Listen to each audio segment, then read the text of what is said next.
We are creating a graphics engine, and Farseer Physics is a physics engine. I will use the words graphics space and physics space when I talk about the two different areas of programming. I'll try to illustrate it as well, the difference between them here. Here you have graphics space. This is the box that we are drawing in our engine, but Farseer cannot handle images. It is way too complicated for the math to do that. Farseer only handles geometries instead. A geometry is a polygon, which defines the collision edges. And we need to define this polygon by marking the edges with vertices in a counterclockwise order like this. And then when Farseer connects the dots, you have a geometry. Why does it need to be counterclockwise? We'll get into that in a little while. For now, a Farseer physics body has a geometry. These geometries are used when you detect collisions and when you react to collisions, but collision detection is divided into a broad face and a narrow face. The narrow face is not using the geometry.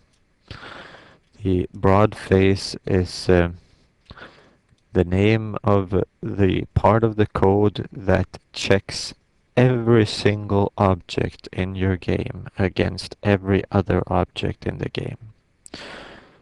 As you can imagine, this requires a lot of checks, so the math needs to be kept as simple as possible.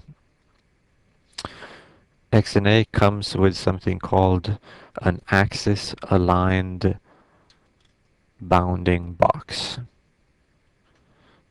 In XNA it's just called a bounding box, but essentially it's the same thing. AABB or axis-aligned bounding box is the Farseer name for the same thing. So Farseer is re-implementing this, which is actually part of XNA, because it needs to start from somewhere and move on to something that XNA doesn't have. Anyway, when you check two axis-aligned bounding boxes against each other, they are always straight up and down like this. You see the blue one here? This is an axis-aligned bounding box. The red one here is a geometry. It is not axis-aligned. But by checking if two AABBs intersect, like these two do, then we get a list of potential collisions. In this case, we have a potential collision, which is not actually a collision, because you can see there's a space between them here. And that is why we need the narrow face as well.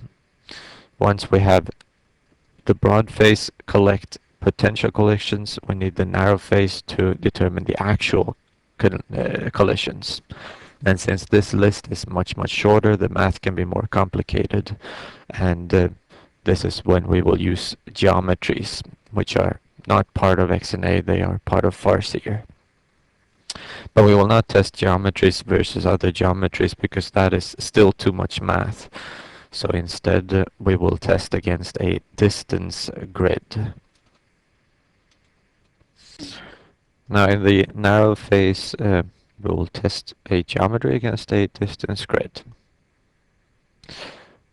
We could test a geometry against a geometry, but a distance grid is a pre-calculated or pre-computed grid of points. And anything that is pre-computed speeds up the process. So that's a good thing. A distance grid is an array of points uh, that are pre-calculated in the initialize method, and all, I don't know if you can see, but there's a box here about this size. Any point, any vertex that is in the distance grid that is inside the box gets a negative number, and any point that is outside the box gets a positive number. This means that it is very easy to check if a geometry point is inside or outside the collision edge, if this is the edge. We simply use interpolation to check this. Interpolation is a fancy word for estimating an unknown point between known points. I'll give you an example. Here we know that if we have the edge of the box like this, I'll zoom in and the edge of the box is here, right? That means that this point is neither inside nor outside the box, so we give it the value 0. This point is inside the box, so we give it the value -3.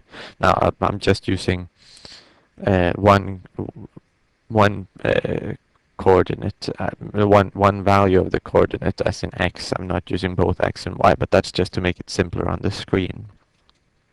Anyway, with interpolation, we can say that the average value of these 3 zeros and this -3 is roughly -1.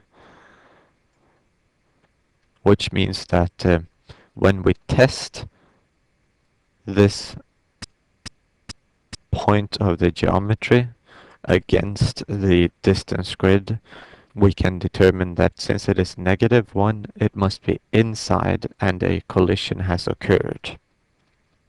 Interpolation is very fast math, and we have very few points to check. We only have 4, for example. So we are reducing the CPU load a lot by using this narrow phase collision detection. So in this case, there is a collision, and we store that inside the list of collisions. Then we would turn it around, and we would give this box only a geometry like this, and then we would put a distance grid on this one with a lot of dots all over this one, and test again, because we need to determine if the corner of this box is inside the other box or not. And then we get possibly a second. If we zoom in, we can see that yes, we will get a second point on the list of collisions. So in essence, both boxes are colliding with each other. This entire narrow phase is done purely by Farseer code. XNA can't handle this, but C# can, of course. So Farseer is made in C#. This is slightly simplified, as I said, because I only have one value here. It should be 2 because they are coordinates.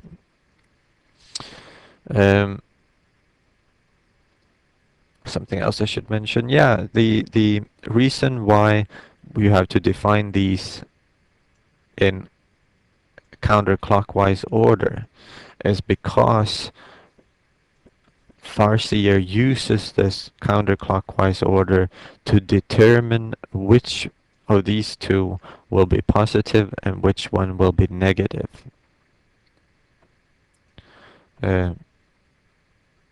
This is this might not sound so bad when you just have a box like this, but if you have a very complicated shape, then this becomes much more important.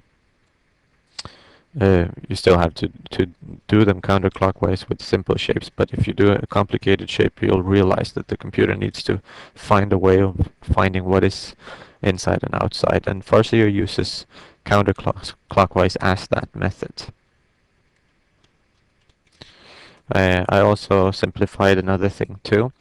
These points in the distance grid do not just contain a value for a value for how far in or outside they are of the collision surface. They also store a normal, as in what is the easiest way of getting out of here, the direction of the outside. I'll show you.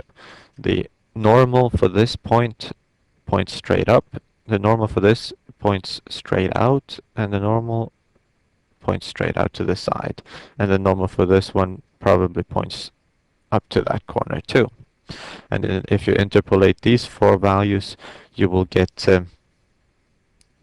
you see that this one is slightly closer to this one than it is to that one. So it will probably point about this way, the interpolated normal. So we have a distance inside, how far inside it is, -1, and we have a direction for getting out. And these two values are then used in the collision response phase. I don't have a picture of that, but basically it takes these two values and applies a force on the box, pushing the box out of the other box. Pushing the strength of the force is -1, and the direction of the force goes out of the box. So they stop colliding. You can see this in games, that sometimes objects go inside each other a little bit, and then they kind of gets pushed apart a little bit. There are ways to optimize your Farseer code. One of the best ways is the size of the distance grid. How tight are these spots? I can make twice as many spots by putting a few extra in here. That increases performance. The collisions look more realistic, but it takes a lot more CPU power as well. So to find a balance between those two, you set a variable or a property of the Farseer that is called grid cell size, and it basically defines how tight the grid should be. A rough idea of what is a good size to start with and then play around with the number is about a quarter of the shortest polygon line. So for example, we have 4 polygon lines that are the same length. And if we divide this one into 4 parts like this, a quarter of the shortest one, then the distance grid on the screen is a pretty good distance grid to use. It will give fairly accurate collisions without slowing the game down too much.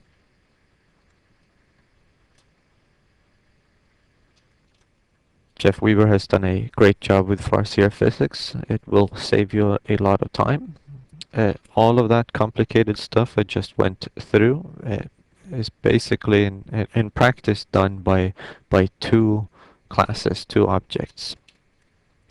The physics simulator is the engine of Farseer, similar to our engine that inherits from class. You set this one up when you start up, and then it will take care of everything. You just need to pass in rigid bodies to it. A rigid body is the Farseer name for each object in your game, such as boxes and players and enemies. The reason that they are called rigid body is because that Farseer only handles rigid bodies. You can have soft bodies.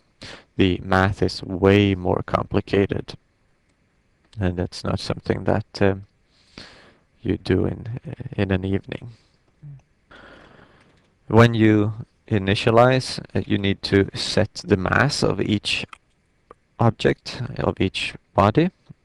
You need to place it somewhere, and once you have done those two, you're pretty ready to pass it on to Farseer.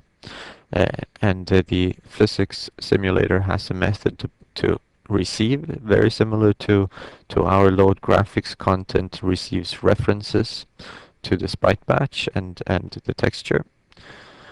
And we also need to set what gravity you want. So I'll just set it to something normal. A pretty good value here is maybe to 300 perhaps. That looks pretty realistic on screen. Um, Once you have finished initializing everything, you are simply going to do a simple update each loop through. You're going to get the rigid body position, and you're gonna store it in the image, and you're gonna do the same thing with rotation. Uh, this is simplified a bit because Farseer doesn't call it rotation, it calls it orientation instead, but it's the same thing. Uh, as you can see, we're gonna need to link physics with the graphics, similar to when we linked mouse input to graphics in the mouse class. We linked mouse state and an image together. Um, and we will do this in a new class that we call sprite. So we are going to have to add each sprite to the physics simulator. This is what we're going to do in the sprite class. However, we're going to set the gravity in our engine instead.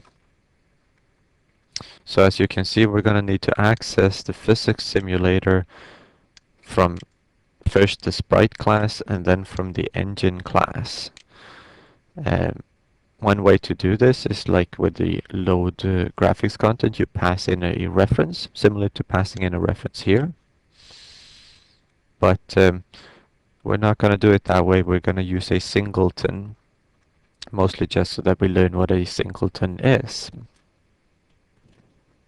The singleton pattern, or the lazy singleton pattern, ensures that a class has got only one instance, and it also provides a global point of access to it.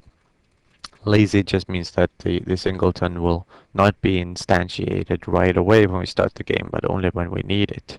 So we speed up the process a bit.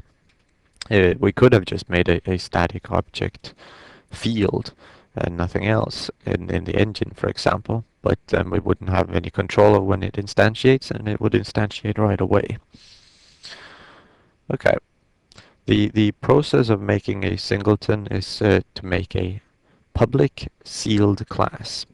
Make it public so that we have global access to it. Sealed just means that it cannot be inherited from, so it speeds up the code a bit when we compile it. The second thing we do, maybe I should say public sealed class. Down here you have an example.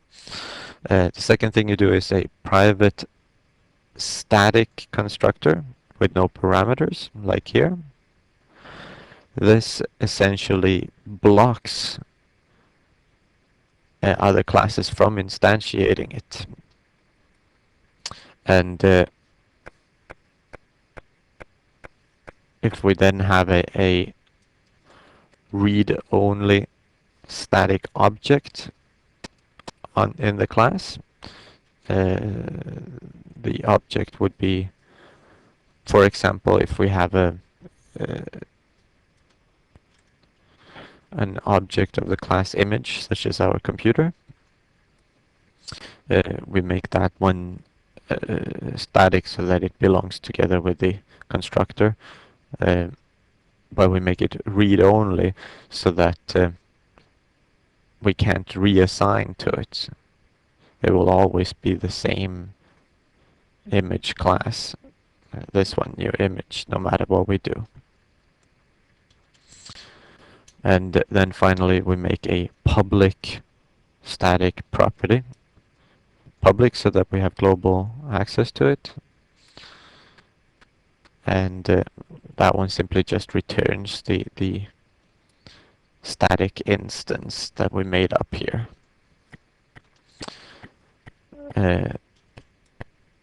That means that we can access Farseer from anywhere if we make it a Farseer Singleton. There is a shortcut as well. We could just make the field public. I'll show you. If we would have made this one public, we wouldn't have needed this one at all. But we're trying to use properties because they are nice to have in case you need to change something later on.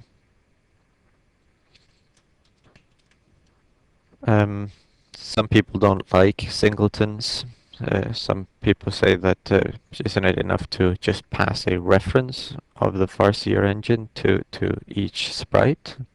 Or maybe it's just enough with a normal class and we instantiate it once. Why do we need to block so that we can't instantiate it more than once?